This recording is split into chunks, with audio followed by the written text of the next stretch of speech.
Good news! Central Americano MBBS just 34 lakhs. Columbus Central University.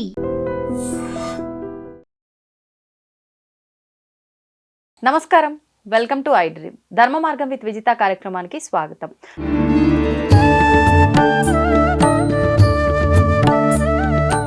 నమస్తే అమ్మా. నమస్తే అమ్మా, శ్రీమాత్రే నమః. అమ్మ, అంటే ఈ పూజలు వ్రతాలు ఆల్రెడీ మనకి శ్రావణ మాసం వచ్చేసింది, ప్రారంభమైపోయినాయి. అయితే పూర్వ సువాసినులు కూడా వాయినాలు తీసుకోవచ్చు అని చెప్పి కొంతమంది చెప్పడం అనేది మనం వింటూ ఉన్నాం. అంటే పసుపు కుంకుమకు వాళ్ళు దూరం అయ్యారు కాబట్టి ఆ రెండు తీసేసి మిగతావి ఆ పండు అవన్నీ కూడా వాళ్ళకి ఇవ్వచ్చు అని చెప్పి కొంతమంది చెప్తుంటే వింటున్నాం. అంటే నిజంగా వాళ్ళకు మనం వాయినాలు ఇవ్వచ్చా అనేది ఒక ప్రశ్న. దీనికి రెండు ఆన్సర్లు ఉన్నాయి. మనం ఆడవాళ్ళం కనుక ఆడవాళ్ళ గురించి మాట్లాడుకున్నప్పుడు వాళ్ళు పూర్వ సువాసినులకి యథార్థం చెప్పాలా, వాళ్ళని బాధ పెట్టకుండా చెప్పాలా? యథార్థం చెప్పాలి అంటే ఇలాంటి సౌభాగ్య వ్రతాలకి వాళ్ళు రాకుండా ఉండడమే మంచిది. వాళ్ళు వచ్చిన తర్వాత వాళ్ళకి ఇది తీసి ఇచ్చేవాళ్ళు, అది తీసి ఇవ్వకూడదు. ఎందుకంటే స్త్రీ ప్రకృతి రెండు ఒకటి. మనం మనస్ఫూర్తిగా ఏది తలుచుకుంటే అది ఖచ్చితంగా జరిగి తిరుగుతుంది అండి. ఒక ఇంట్లో ఇల్లాలు మా ఆయన బ్రహ్మాండంగా సంపాదించాలి, ఆయనకి బాగుండాలి, ఆయన పొద్దున్న వెళ్ళి రాత్రికి వస్తున్నారు అండి, అమ్మ నువ్వు ఆయన చల్లగా చూడు, ఖచ్చితంగా మేము మా కుటుంబం మేము బాగుపడాలని ఏ స్త్రీ ఇంట్లో పూజ చేస్తుందో ఆ ఇంట్లో ఖచ్చితంగా హస్బెండ్కి అభివృద్ధి అనేది ఉంటుంది, దినదిన అభివృద్ధి అనేది ఉంటుంది. ఎందుకంటే స్త్రీ మనసు ఎప్పుడు అదే కోరుకుంటుంది, ఆయన సంపాదించాలి, మేము బాగుపడాలి, ఇదే కోరుకుంటుంది. అలాగే ఇప్పుడు పూర్వ సుహాసిని అయినా స్త్రీ, ఇప్పుడు ఆవిడ మనసులో నాకెందుకమ్మా ఇది నాకు దూరం చేసావని మనసులో కొంచెం అనుకున్నా, నాకెందుకు దూరం చేసావని పూజ చేసే ఇంట్లో తను అనుకుంది అనుకోండి, అప్పుడు అది ఆ దోషం వీళ్ళకి తగులుతుంది అండి. తను అనుకున్నది తనకి తగులుతుంది. ఓకే ఓకే, ఇది ఖచ్చితంగా. అయితే దీన్ని ఎవరు ఒప్పుకోరు. ఎందుకు ఒప్పుకోవాలి? మేము మాత్రం మనుషులం కదా అనేసి. కరెక్టే, మన మనుషులమే అందరమే. కాకపోతే వాయినాలు తాంబూలాలు విశేషమైన పూజల దగ్గర తాంబూలం తీసుకోవడానికి అంటే పక్కన రాకూడదు. వీళ్ళు హ్యాపీగా వాళ్ళ పని వాళ్ళకి సపరేట్గా వాళ్ళ పూజ వాళ్ళు చేసుకోవచ్చు. ఓకే, పూర్వ సువాసి చక్కగా పూజ చేసుకోవచ్చు. అమ్మవారికి, స్వామివారికి. వరలక్ష్మి వ్రతం వాళ్ళు చేయొచ్చా? వరలక్ష్మి వ్రతం కాదు నాన్న, ఏ పూజ ఏ పూజను చేసుకోవచ్చు. వ్రతం ఆచరించడానికి ఇందాక మీకు చెప్పాను, వ్రతం అంటే భార్యాభర్తలు ఇద్దరు ఉండాలి, దంపతి సమేతంగా చేసేది వ్రతాలు. నోములు సుమంగళీలు చేసుకునేది నోములు. ఎందుకంటే డివైడ్ ఇక్కడ చూసుకొని ఆలోచించండి. పూజలు వేరు, వ్రతాలు వేరు, నోములు వేరు. నోములు అంటే కొన్ని మా స్త్రీలకి కొన్ని నోములు ఉంటాయి, తర్వాత కొన్ని కుటుంబాలకి వ్రతాలు ఉంటాయి. సో కేదారేశ్వర వ్రతం, అలాగే సత్యనారాయణ వ్రతం, వరలక్ష్మి వ్రతం, అంటే ఇవన్నీ వ్రతాలు అంటే దంపతులు చేయాల్సినవి. నోములు అంటే స్త్రీలు చేసేవి అండి. పూజలు అంటే అందరూ చేసేది. పూజ అందరూ చేసుకోవచ్చు, చిన్నపిల్లలు చేయొచ్చు, పెద్దవాళ్ళు చేయొచ్చు, ముసలి వాళ్ళు చేయొచ్చు, ఎవరైనా చేసేది పూజ. పూజ అనేది ఇక్కడ ఏంటి, నీకు నచ్చిన దైవాన్ని అష్టోత్తరం చేసి అర్చన చేసుకోవచ్చు, పుష్పాలతో పూజ చేసుకోవచ్చు, అన్ని చేసుకోవచ్చు. దీంట్లో ఏమీ దోషం లేదు. నేను పూర్వ సువాసిని, నేను పుష్పాలు వేయకూడదు అమ్మవారికి దగ్గర ఏం లేదు అక్కడ. ఆవిడ కావాలని చక్కగా పూజ చేసి దీపాలను పెట్టి అన్ని పెట్టుకుని చేసుకోవచ్చు పూజ. ఇప్పుడు ఎందుకు ఏ విషయంలోనో ఆమెకి సౌభాగ్యం దూరం అయింది కదా, మళ్ళీ జన్మలో కూడా అలాంటి బాధ రాకూడదు, ఎవరికి కలగకూడదు ఏంటి, ఇంట్లో ఉన్న సంతానాన్ని బాగుండాలి అనుకో పూజ చేసుకోవచ్చు, ఆవిడ తప్పేం లేదు, చేసుకోవచ్చు. ఇంకా వాయినాలు అన్నప్పటికీ ఏంటంటే సుమంగళీలు, వాయినాలు, తాంబూలాలు ఈ సుమంగళీలు చేసుకోవాల్సింది. ఎందుకంటే సౌభాగ్యము ఎవరికి దూరం అవ్వకూడదు.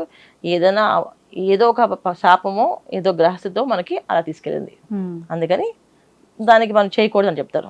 అందుకే వాళ్ళకి అలాంటి ఆలోచనలు ఏమి రాకూడదని, వాళ్ళు అసలు కనీసం మనసులో కొన్నా వాళ్ళ తలుచుకోకూడదని చెప్పేసి పూర్వం మనకి చాలా దారుణంగా ఉండేది. తెల్లచీర కట్టించేసి ఒక గుండి చేపించేసి కూర్చోబెట్టేసేవాళ్ళు. ఎందుకంటే మనసుకి ఆవిడ నేను పూర్వ సువాసిని అని అనుకోవాలి, లేకపోతే పక్క వాళ్ళు కాపురం చూసి నాకెందుకు లేదు దేవుడా, నన్ను ఎందుకు చేస్తామని చెప్పి అంటే నిందా ఆలోపన చేయడం వల్ల ఆవిడకి బాధ. అది ఇప్పుడు పక్క వాళ్ళని చూసి ఇప్పుడు బాధపడితే వాళ్ళకేమవ్వదు, ముందు ఈవిడికే శాపం అది. అట్లా వాళ్ళ పక్క వాళ్ళ జీవితం గురించి మనం ఎలా ప్రశ్నిస్తాం? ఎవరు మానవ జీవితంలో ఎవరి కర్మ వాళ్ళది. కర్మ అనుభవించినప్పుడు భగవంతుడు కూడా సాక్షిభూతంగా చూస్తుంటాడంట. అంతేకాని వీళ్ళ నా భక్తులు కాస్త తగ్గించి వెళ్ళకని చెప్పడంట. ఇది కర్మ అంతే అండి. కర్మ సిద్ధాంతం కనిపెట్టిందే ఆయన. ఎవరి వాళ్ళు అనుభవించాలి, సాక్షిబద్ధంగా చూస్తుంటారు. మనం చాలా సార్లు వింటున్నాం, గుడికి వెళ్తుంటే ఇలా జరిగిందండి అని చెప్పేసి. గుడికి వెళ్తుంటే జరిగిందని అంటే ఏమో ఆ గుడికి వెళ్ళబట్టి కర్మ కాస్త తగ్గి అదే కాస్త దెబ్బతో బయటపడ్డామేమో, తెలియదు కదా, లేకపోతే ఇంక పెద్ద జరిగేదేమో అలా. సో పూర్వ సువాసినులు వాయినాలు తాంబూలాలు ఇవ్వకూడదు. ఓకే, మన ఇంటి ఆడపిల్ల పూర్వ సువాసన అయిపోయింది. ఓకే, ఆ అమ్మాయికి మనం వ్రతం చేసుకున్నాం, పూజ చేసుకున్నాం, అమ్మాయికి కొత్త బట్టలు పొద్దున్నే ఇవ్వాలి. వ్రతం అయిపోక ముందర అంటే మొదలవక ముందరే ఇవ్వాలి. మన ఇంటి ఆడపిల్ల, మన ఇంట్లో ఆడపిల్ల ఇంట్లో బాధతో కానీ దిగులతో కానీ ఉండకూడదు కదా, పిలిచి ముందు ఆమెకి ఇచ్చాలి. నాన్న రేపు పండగ నువ్వు బట్టలు కట్టుకో. ఓకే, ఫస్ట్ ఏ రోజైనా సరే ఫస్ట్ వాళ్ళకి ఇవ్వాలి. పుట్టింటికి సంబంధించిన ఏమైనా జరిగినప్పుడు ఎవరికి జరిగినా సరే ఆడపిల్ల అంటే ఇప్పుడు వీరింట్లో ఆ అమ్మాయి అనుకోండి, లేదు ఇంట్లో వదిన ఉంది అండి, ఫస్ట్ వదిన పెట్టేసేయండి బట్టలు. ముందు కట్టుకొని కొత్త బట్టలు కట్టుకొని వాళ్ళంతా సరదాగా సంతోషంగా గడపండి. ఫస్ట్ వాళ్ళకి ఇచ్చేయాలి. వీళ్ళందరూ ఏం చేస్తారు, పూజ ఉంది కదా పొద్దున్నే వాళ్ళు చూడడం ఏంటి, పొద్దున్నే వాళ్ళకి ఇవ్వడం ఏంటి అనుకుంటారు. ఏం కాదు, మన ఇంటి పిల్లలు అని అంటే ఇప్పుడు మన ఇంటి కోడలైనా మన పిల్లే, అమ్మాయి అయినా మన పిల్లే. ఇప్పుడు మన ఇంట్లో చేసుకుంటుంది, కొత్తగా పెళ్ళయింది, దంపతులు వచ్చి పెళ్లి వ్రతం చేసుకుంటున్నారు. అమ్మాయి ఇంట్లో పూర్వ సువాసిని ఉంది, ముందు ఆమెకి ఇచ్చేయాలి. సో తల్లి ఉన్నా తల్లికి ఇచ్చేయాలి ఫస్ట్. అమ్మ నువ్వు కొత్త చీర పొద్దున్న కట్టుకో, పొద్దున్న నువ్వు కొత్త చీర కట్టుకుని పని చేయాలి. ఏదైనా సరే నువ్వు మాకు ఏ సాయం చేయాలో నువ్వు కొత్త చీర కట్టుకుని చేయాలి. అలా కొత్త బట్టలు వాళ్ళకి ఫస్ట్ ఇవ్వాలి. ఇప్పుడు పూజకు సంబంధించిన పనులన్నీ వాళ్ళతో చేయించుకోవచ్చు అంటారా? చక్కగా చేసుకోవచ్చు, ఇబ్బంది ఏం లేదు, చేయొచ్చు. అదేమీ లేదు, వాళ్ళు ఏవి చేయకూడదని లేదు. ఒక తాంబూలం తీసుకోవడానికి అర్హత లేదు అంతే. అది ఏదో కర్మ కొద్దీ వాళ్ళు జరిగింది తప్ప మిగతా ఏ విషయాలు ఏం లేవు.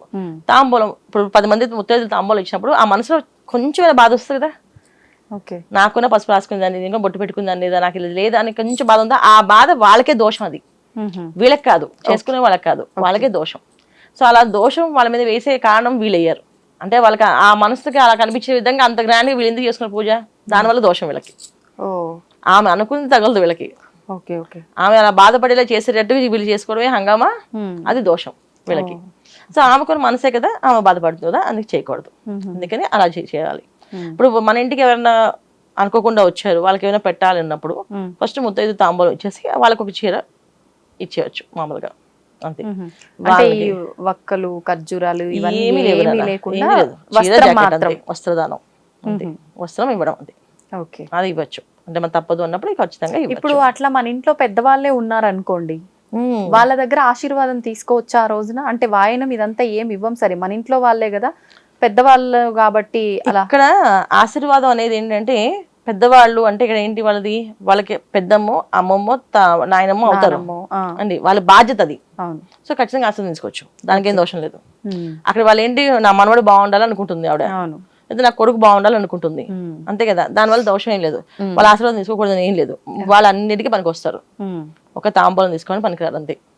మిగతా అన్ని విషయాల్లో వాళ్ళు అన్ని చేసుకోవచ్చు. ఎదురు రావద్దంటారు, తాంబూలం తీసుకోవద్దంటారు మన పెద్దవాళ్ళు. ఎందుకంటే వాళ్ళ మనసులో కొన్ని సంకల్పం చేస్తే వాళ్ళు బాధ భరించడం కనుక వద్దంటారు. ఈ శ్రావణ మాసంలో పూజలు వ్రతాలు ఇవన్నీ ఆచరిస్తూ ఉంటాము. ఖచ్చితంగా ఏ పూజ చేసుకున్నా కూడా వాయనం ఇవ్వందే ముత్తైదులకు ఆ పూజ అనేది పూర్తవదు అని చెప్పి భావిస్తూ ఉంటాం. మరి ఈ వాయనం ఇచ్చే సాంప్రదాయం ఈ రోజుల్లో చూసుకుంటే గనక ఖచ్చితంగా ఒక రిటర్న్ గిఫ్ట్ అనేది ఖచ్చితంగా ఉండాలేమో వాయనంలో అనేది ఈ జనరేషన్ వాళ్ళకి మనం పరిచయం చేసినట్టుగా ఉంది. అంటే అసలు రిటర్న్ గిఫ్ట్ లేకపోతే వాయనమే లేదు. ఈ రకంగా అసలు ఏంటి వాయనం ఇచ్చే పద్ధతి ఏంటి, ఎవరికి వాయనం ఇవ్వాలి, ఆ వాయనంలో ఏమేమి వస్తువులు ఉండాలి పద్ధతి ప్రకారంగా అంటే ఏం చెప్పొచ్చు అంటారు? మనం ఆచార ప్రకారంగా చేసుకునే వాయనాలు తాంబూలం అంటేనేనన్నా, తాంబూలం అంటే దాంట్లో వస్త్రం వస్తుంది. అంటే చీర, రవిక, తర్వాత సుగంధ ద్రవ్యాలు అంటే గాజులు, పసుపు, కుంకుమ, కాటుక, బొట్టు. పూర్వం కాటికి పెట్టుకునే వాళ్ళు కదా, కాటికి డబ్బా ఇచ్చేవాళ్ళు. కాటిక, బొట్టు అండి, పసుపు కుంకుమ, పసుపు కొమ్ములు, ఖర్జూరాలు 2, పొక్కలు 2, ఇది తాంబూలం. ఇదే తాంబూలం. అయితే దాంతోపాటు పళ్ళు ఉంటే పళ్ళు ఇచ్చేవాళ్ళు. పూర్వం పళ్ళున్నా లేకపోయినా ఖర్జూర పళ్ళు ఇస్తే కొన్నా తాంబూలం కింద వస్తుంది. సో అందుకే ఖర్జూర పళ్ళు కంపల్సరీగా పెట్టి, ఖర్జూర పళ్ళు, పసుపు కొమ్ములు, ఒక్కలు పెట్టి వస్త్ర తాంబూలం ఎప్పుడు కొన్నా వస్త్ర తాంబూలాలే ఇవ్వాలి. ఈ వస్త్ర తాంబూలం అసలు ఎందుకు ఇవ్వాలి అంటే, మనం ఏదైతే పూజ చేస్తున్నామో, ఏ దేవతను ఆహ్వానించామో, అలా మన ఇంటికి ఎవరైనా ఒకరు వస్తే ఆ దేవతే ఆ రూపంలో వచ్చింది అని అనుకుంటాం. తీసుకోవడానికి ఆ రూపంలో వచ్చింది. ఎందుకంటే దైవం మానుష రూపేణ అని చెప్పేసి మనుషుల రూపంలోనే వస్తారని కదా. సో అందుకని ఈ పూజ చేసేటప్పుడు ఏ ఒక్క అంటే ఒక ముత్తైదువనే కాదు, ఏ ఒక జంతువు అంటే ఒక చిన్న పిల్లి, కుక్క పిల్ల కూడా వచ్చినా సరే మనం వాటిని దూషించకూడదు, పంపించకూడదు. వాటికి ఇంత ప్రసాదంగా ఏదైనా పెట్టి పంపించాలి ఆ రోజు. సో అంత విశేషం అన్నమాట. పూజ జరిగిన ప్లేస్ లో, ప్రదేశంలో ఎవరు వచ్చినా ఏదో పెట్టి పంపించే తప్ప అలా ఖాళీగా పంపించకూడదు, ఎందుకంటే ఆ రూపంలో వస్తారు వాళ్ళు, చూద్దాం అని చెప్పేసి. ఇప్పుడమ్మా మరి చీర రవిక అన్నారు, చీర పెట్టే స్తోమత అందరికి లేనప్పుడు చాలా మంది ఇప్పుడు రవిక మాత్రమే పెట్టడం చూస్తున్నాం. బ్లౌజ్ పీస్, ఈ బ్లౌజ్ పీస్ ఒక్కటే పెట్టొచ్చా, రెండు పెట్టాల్సిందేనా? ఒకటే బ్లౌజ్ పీస్ నాన్న, ఒకటే బ్లౌజ్ పీస్. ఇది రెండు అనేది ఎక్కడి నుంచి వచ్చిందో తెలియదు నాకు, కానీ అది కొన్ని ఆచారాలు మారిపోయి ఒకటి పెట్టకూడదు, రెండు పెట్టాలి, అన్ని రెండు రెండు రెండు రెండు అనేది కొన్ని విషయాలకి. వస్త్రదానం అనేది అక్కడ వస్త్రము అంటే ఇది వస్త్రం సమర్పయామి అంటే ఇక్కడ వస్త్రం అయింది కదా, అంతే. రెండు వస్త్రాలు సమర్పయామి అనలేదు అక్కడ, వస్త్ర సమర్పయామి అంటే వస్త్రం, ఒక జాకెట్ బట్ట, అది అంచున్న జాకెట్ బట్ట పెట్టడం. అంచునాలి, అంచు కంపల్సరీగా ఉండే జాకెట్ బట్ట పెట్టుకోవాలి. అంచు లేకుండా ఏదో ఒకటి, ఇప్పుడు చాలా మంది సిల్క్వి అవి పెట్టేస్తున్నారు కదా, అవి పెడితే చిరిగిన బట్ట పెట్టినట్టు, దేవుడికి కట్టిన చిరిగిన బట్టలు కట్టినట్టు అది. సో వాయినం ఇచ్చినప్పుడు మనం మిగతా రిటర్న్ గిఫ్ట్స్, ప్లాస్టిక్ ఐటమ్స్ కానీ గాజు వస్తువులు కానీ ఇస్తే శనేశ్వరుని ఇచ్చినట్టే, మన ఇంట్లో శని వదిలి వాళ్ళకి శని పట్టినట్టే పట్టుకెళ్తే. అంటే తీసుకునే వాళ్ళు ఆలోచించాలి ఇక్కడ. 100% అసలు ఇవ్వకూడదు. ఇంట్లో ఎప్పుడు మనం ఇంట్లో పూజ చేసే విధానం ఎందుకు చేస్తున్నాం? పూజ ఇంట్లో అన్ని విషయాలు అష్టదరిద్రాలు బయటికి వెళ్ళిపోయి సౌఖ్యాలు సౌభాగ్యాలు కావాలని ఇస్తున్నాం, అంతే. ఏంటి ఈ అష్టదరిద్రాలు ఎలా ఇంట్లోంచి వెళ్ళిపోతాయి అంటే, అసలు ఎలా పోతాయి అసలు ఇంట్లోంచి? మనం ఇంట్లో పూజ చేసినప్పుడు మనం ఎందుకు శుభ్రం చేస్తాం? చిరిగిన వస్త్రాల్ని తీసేస్తాము, కాలిన వస్త్రాలని తీసేస్తాము, తర్వాత విరిగిన వస్తువుల్ని తీసేస్తాము. అండి ఏవి విరుగుతాయి ఎక్కువ? గాజు వస్తువులు విరుగుతాయి. గాజు విరిగితే వెంటనే పారేయమని చెప్తాం, ఎందుకు? ఎందుకంటే గాజులో నెగిటివ్ ఎనర్జీ ఎక్కువగా ఉంటుంది, అందుకని విరగ్గానే తీసుకెళ్ళి వెంటనే పారేయండి అని చెప్పేసి అంటారు. అండి తర్వాత ప్లాస్టిక్, ఇప్పుడు కొత్తగా వచ్చే ప్లాస్టిక్ అలంకరణలో దీనివల్ల నెగిటివ్ ఎనర్జీ ఉంటుంది, చైతన్యం అనేది ఉండదు. ఇప్పుడు ఎక్కడైనా సరే జీవం ఉన్న చోట మనకి అక్కడ స్వామివారి అనుగ్రహం కలుగుతుంది, స్వామివారి అనుగ్రహం వస్తుంది. ఇప్పుడు ఏదో ఒక పువ్వులోనో ఒక పుష్పం పెడితే ఆ సువాసన కలిగి ఆ సువాసనతో పూజ చేస్తుంటే మనకు ఒక ఆహ్లాదం వస్తుంది, ఆక్సిజన్ లెవెల్స్ మనకి ఇంప్రూవ్ అవుతాయి. అదే ప్లాస్టిక్ అలంకరణ మొత్తం చేసేసి అమ్మవారి తోరణాలతో సహా ప్లాస్టిక్ టార్పర్ వెనక వేసేసి అన్ని పెట్టేసి తాంబూలాల్లో కూడా ప్లాస్టిక్ డబ్బాలు పెట్టిస్తే అసలు ఎక్కడ చైతన్యం ఉంటుంది? తీసుకునే వాళ్ళకి పాజిటివ్ ఉండదు, ఇచ్చే వాళ్ళకి పాజిటివ్ ఉండదు. అందుకే వాయనం అనేది ఏంటంటే పూర్వం అని చెప్పింది వస్త్ర తాంబూలంతో పాటు శనగలు దానం. ఈ వరలక్ష్మి వ్రతంలో ఎక్కువగా ఇచ్చేది ఏంటి? శనగలు ఇస్తాం. శనగలు ఎందుకు ఇస్తాం అంటే గురువు ఒక అనుగ్రహం కోసం ఒకటి. రెండోది శనగలు దానం ఇస్తున్నాం ఎందుకంటే ఏదో ఒక ఆహారం పెట్టి పంపించాలి ఎవరికైనా, ఏ ఆహారం లేకుండా పంపించకూడదు. అందుకని మళ్ళీ ప్రసాదం పెడతాం. కొంతమంది ప్రసాదం తీసుకోకపోతే కనీసం ఒక కప్లో ప్యాక్ చేసి ఇస్తుంటాం. అవును, అలా తింటే అమ్మవారే తిన్నట్టు. కానీ ఇక్కడ నానబెట్టినవి మాత్రమే ఇస్తారు కదమ్మా, ఎందుకని నానబెట్టినవి ఇవ్వటం వెనకాల ఉద్దేశం? శనగలు ఇవ్వడం మెయిన్ ఉద్దేశం ఏంటంటే, నానబెట్టి ఎందుకు ఇస్తామంటే ఈ శనగలు అనేది చాలా చలవ అనమాట. అంటే పెళ్ళైన కొత్తలో దంపతులు ఈ ఆచారం, ఈ వ్రతం ఆచారాలు చేసేవాళ్ళు కనుక వాళ్ళకి ఏ దిష్టి దోషాలు తగలకూడదని, వాళ్ళ కాపురం చల్లగా ఉండాలని శనగలు అనేది గురువు ఒక అనుగ్రహం. సో గురువు ఒక అనుగ్రహం ఉంటే సంతాన ప్రాప్తి కలుగుతుందని, ఎటువంటి ఆలోచన చెడు ఆలోచన ఉంటే చేతిలోకి ఎప్పుడైతే శనగలు ఇస్తామో ఆ చెడు ఆలోచన శనగలు తీసేసుకుంటాయి. ఇప్పుడు వీళ్ళు బ్రహ్మాండంగా ఉన్న జంట, బ్రహ్మాండంగా బాగా చేసుకున్న పూజ అని కొంతమంది ఆస్వాదించవచ్చు, కొంతమంది లోపలే బాధపడకు ద్వేషించవచ్చు. మా అబ్బాయికి పెళ్ళే కాలేదు, వీళ్ళ అబ్బాయికి పెళ్లి అయిపోయింది, శుభ్రంగా వ్రతం చేసేసుకుంటున్నారు అని అనుకోవచ్చు. ఆమెది కానీ ఆ దోషంతో ఉండి ఆమె తాంబూలం తీసుకుంటే అది ఆ ఎనర్జీస్, నెగిటివ్ ఎనర్జీస్ వాళ్ళకి వెళ్తే ఫార్మేట్ అవుతాయి. సో అందుకని అవ్వకూడదని చెప్పి శనగలు తాంబూలం ఎప్పుడైతే పెడతామో చేతిలో తాంబూలం పెట్టగానే అక్కడ అమ్మవారి స్పర్శ, సో ఆటోమేటిక్గా ఆలోచన అన్ని పోతాయి. మంచి ఆలోచనతో వాళ్ళు ఖచ్చితంగా ఇప్పుడు చేతితో తాంబూలం పెట్టగానే కాళ్ళ మీద పడగానే ఏం చేస్తారంటే వాళ్ళు దీర్ఘ సుమంగళి భవాన్ని దీవిస్తారు, అయితే ఇష్టకామి అది ఫల సిద్ధిరస్తు దీవిస్తాం, మనం మంచి ఫల సిద్ధిరస్తు దీవించేస్తాం. ఆటోమేటిక్ దీవించేస్తాం కదా, ఎందుకు దీవించేస్తాం? అక్కడ ఆటోమేటిక్ అమ్మవారు పలికిస్తుంది, మనం పలకం. ఎప్పుడైతే వాళ్ళు మన చేతిలో పెట్టారో అది మన చేతిలో తీసుకున్నామో అక్కడ అమ్మవారు మనలో ఉన్న ఏవైతే చెడు ఆలోచన తీసేస్తుంది, మంచి ఆలోచనతో దీవిస్తుంది. అందుకే అక్షంతలు ఇచ్చి ఆస్వాదించాలి. ఎప్పుడైనా అక్షంతలు లేకుండా ఆశీర్వాదం తీసుకోకూడదు. ఈ అక్షంతలు వేసినప్పుడే చెడు ఆలోచన అన్ని బయటికి పోతాయి. వీళ్ళలో ఒకళ్ళు చెడు ఆలోచన ఉన్నా సరే ఆ చెడు ఆలోచన పోయి మంచి జరుగుతుంది. అందుకే అక్షంతలు లేని ఆశీర్వాదం తీసుకోకూడదు, తాంబూలం వేస్తే ఆశీర్వాదం ఖచ్చితంగా తీసుకోవాలి. ఇప్పుడు ఈ వాయనం ఇచ్చేటప్పుడు ఖచ్చితంగా వాళ్ళ కాళ్ళకి వీళ్ళే స్వయాన పసుపు రాసి బొట్టు గంధం అన్ని పెట్టిన తర్వాతే ఇవ్వాలంటారా? ఖచ్చితంగా. ఖచ్చితంగా. అందుకే వచ్చే వాళ్ళు మనం ఎవరైనా భావిస్తున్నాం, అమ్మవారు భావిస్తాం. ఇప్పుడు మన ఇంటికి అమ్మవారు వస్తే పనం అయితే రాయిస్తాం, మనం రాస్తామా తాంబూలం? మనమే రాస్తాం కదా. అమ్మవారు మనమే రావాలని మనమే ప్రార్థన చేస్తున్నాం, అమ్మవారు రావాలని. ఆవిడ వచ్చినప్పుడు మనం ఆవిడకి చేయకుండా విలువలు చేస్తే ఎలాగా? మనమే రాయాలి పసుపు. ఎంత ఓపిక ఉన్నా, ఇప్పుడు ఓపిక చాలా మందికి ఓపిక తక్కువ అండి, నడు నొప్పండి, వంగలేదండి అని చెప్పారు. కరెక్టే, తప్పేం లేదు. అప్పుడు నువ్వు ఒక్క బుత్త ఎదుగున పసుపు రాసి తాంబూలం ఇవ్వు. 100 మంది పిలిపించేయడం ఎందుకు, అందరి చేత పసుపులు రాయించడం ఎందుకు, అందరి బొట్లు పెట్టించడం ఎందుకు? మేము చేసుకున్నాం పూజ అని చెప్పుకోవడం తప్ప అక్కడ ఫలితం మాత్రం నువ్వు ఎవరు రాసావో అదే ఒక ఫలితం వస్తుంది. ఇప్పుడు చాలా మంది మేము చాలా పూజలు చేస్తున్నాం కానీ మాకు ఎందుకు అమ్మవారు కరుణించట్లేదు అంటారు. ఇక్కడ చాలా పూజలు చేస్తాను దాంట్లోనే అహంకారం వచ్చేసింది. ఎక్కడ చేస్తా చాలా పూజలు, ఎందుకు చేస్తున్నాం? ఎప్పుడు కొన మన చింతన, మన ఆలోచన ఎలా ఉండాలంటే, నాదేం లేదమ్మా, నీ అనుగ్రహంతో నాకు ఎంతవరకు ప్రాప్తం ఉంటుందో అంతవరకు చేయగలుగుతాను అంతే అని అమ్మవారి దండం పెట్టుకోవడం. తర్వాత ఎవరైనా వరలక్ష్మి చేసుకున్నట్టు చేసుకున్నామండి అని చాలా బాగా చేసేసుకున్నాం, బ్రహ్మాండంగా చేసుకున్నాం, మీరు రాలేదు, మీరు మిస్ అయిపోయారు అనే పదాలు వాడకూడదు. ఎందుకంటే అవతల వాళ్ళకి ఏదో అవస్థ వచ్చి రాలేకపోయారు కదా. అవును.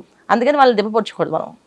ఓకే, అవకాశం కలగలేదు, వాళ్ళు రాలేదు, చేసుకున్నామండి, బాగుంది, అమ్మవారి అనుగ్రహంతో బ్రహ్మాండంగా చేశానండి పూజ అనుకుంటున్నాను అనుకోవాలి తప్ప బ్రహ్మాండంగా చేశాను అందరూ అనకూడదు.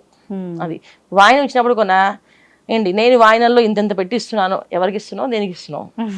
ఇవాళ ప్రతి ఒక్క మనిషి ఏదైనా చేస్తున్నామంటే వాళ్ళకి పుణ్యం వస్తుందని చేస్తున్నారు. మీరు ఏ పుణ్యం రాదండి, మీరు పూజ చేసినా రాదు, పూజ చేయకపోయినా రాదు, మీకు ఏమి రాదు అని అంటే చేస్తారు ఎవరైనా పూజ? అయిపోయింది కదా ఇక్కడ. మరి ఇంకెప్పుడు? సో మనం పూజ చేసేది పుణ్యం కోసం. ఏం పుణ్యం కోసం? సౌభాగ్యం కోసం. సుమంగళిగా మనం నిండు 100 ఏళ్ళు సంతోషంగా సౌభాగ్యంతో ఉండాలని. సో మనం సౌభాగ్యవ్రతం పూజ చేస్తాం అంటే భర్తలు సహకరిస్తున్నారు. అదే భర్తకి ఏమీ రాదు, ఓన్లీ భార్యకే వస్తుందంటే భర్త సహకరిస్తారా? ఇంత ఖచ్చితంగా పెడతారని పెట్టనంటారు. వాళ్ళకు కూడా ఉపయోగపడుతుందని చేయమని చెప్తున్నారు. అందుకే దంపతులు ఇద్దరు మనస్ఫూర్తిగా కూర్చొని పూజ, అమ్మ నీ అనుగ్రహంతో మేము పూజ చేసుకుని తాంబూలాలు ఇచ్చుకొని వాయినాలు ఇస్తున్నప్పుడు ప్రతి ఒక్క మన మనిషిలోని అమ్మవారిని చూడాలి. వీళ్ళు మనకు నచ్చలేదు, ఈమె ఈ డ్రెస్ వచ్చింది, ఈమె ఇదే వేసుకొచ్చింది, ఏం పట్టించుకోవద్దు. ఏ రూపంలో వస్తుందో తెలియదు, ఆవిడ ఇచ్చేయడమే. కళ్ళు మూసుకొని వాయినాలు ఇవ్వాలి. కాకపోతే ప్లాస్టిక్వి గాజువి ఖచ్చితంగా ఇవ్వకూడదు. మీకు కలిగి ఉంటే వెండి ఇవ్వండి, చాలా మంచిది. వెండి దానం చేస్తే ఇంట్లో ఎప్పుడు కూడా వంశ వృద్ధి ఉంటుంది, అంటే వంశం పెరుగుతూ ఉంటుంది. వెండి దానం చేయొచ్చు, బంగారం కూడా దానం చేయొచ్చు. అండి బంగారం దానం చేస్తే శనేశ్వరుడు అనే కర్మ అనేది ఉండదు ఆ ఇంట్లో అంట. సో బంగారం లక్ష్మీదేవి గారు ఎలా చేస్తా ఉంటారు, బంగారం దానం చేస్తే సువర్ణ దానం అంటది. అని సువర్ణ దానం అన్నిటికన్నా మంచి దానం. సువర్ణం ఇస్తే తాంబూలంలో మనం ఇస్తే కనుక ఖచ్చితంగా మన ఇంట్లో ఏ కర్మ అనేది ఉండదు అని చెప్తా అంటారు. అది సో ఇవన్నీ కూడా శాస్త్రాలు ఉన్నవి. కానీ ప్లాస్టిక్ ఐటమ్స్ ఇవ్వమని ఎక్కడ ఏ శాస్త్రంలో లేదు. అందుకని ప్లాస్టిక్ ఐటమ్స్ ఇవ్వకూడదు. ఏదో గొప్ప కోసం మనం ఇస్తున్నాం కానీ దానివల్ల నెగిటివ్ ఎనర్జీ పెరుగుతుంది, వాళ్ళకి శత్రుత్వం పెరుగుతుంది. వీళ్ళు డబ్బా ఇచ్చామా, పెద్ద డబ్బా ఇద్దాం అనే ఫీలింగ్ వస్తుంది. దానివల్ల అమ్మవారి అనుగ్రహం రాదు. ఇక్కడ అమ్మవారి అనుగ్రహం కాబట్టి ప్రశాంతంగా పూజ చేసుకోవాలి. ఆ జాకెట్ బట్టి వాళ్ళు కుట్టించుకునే విధంగా ఉండేటట్టుగా ఒక అంచునది కుట్టించి వేసుకుని చేసుకోవాలి. లేకపోతే శుభ్రంగా కాటన్ చీరలు ఇవ్వచ్చు, ఇబ్బంది ఏం లేదు. ఇంత గ్రాండ్ చీర వాళ్ళు వస్త్రం సమర్పయామి అన్నప్పుడు ఇక్కడ మనం కలిగిన దాంట్లో మంచి కాటన్ చీర ఇచ్చినా మంచిది. అంతే మించి ఏదో గొప్పగా గ్రాండ్ గా ఏది ఇచ్చినా ఎదుటి వారికి ఉపయోగపడేటి వాళ్ళు కానీ ఫార్మాలిటీ కోసం ఇచ్చేటట్టుగా ఉండకూడదు. అది ఇస్తే ఉపయోగపడాలి. పండైనా ఫలమైనా ఏదైనా సరే అది వాళ్ళు కట్టుకునే విధంగా ఉండాలి. బ్రహ్మాండంగా ఇచ్చేది, ఇది కట్టుకుంటా, ఇది వేసుకుంటా అనుకోవాలి. అంతే. ధన్యవాదాలమ్మా. నమస్తే అమ్మా. శ్రీమాత్రే నమః. తవ్వుతున్న శివలింగం సరే దాన్ని అట్లా కప్పేసేయండి, చూపించదండి. Krishna is there. మూర్తి పూజ కాదు, సాక్షాత్ బ్రజేంద్ర నందన భగవాన్ ఉన్నారు మూర్తిలో. ఏమీ ఆశించకుండా ఆరాధించే వాళ్ళు కూడా ఉన్నారా ప్రభుజీ? నిజమైన భక్తి అంటే మనకు తెలియదు కాబట్టి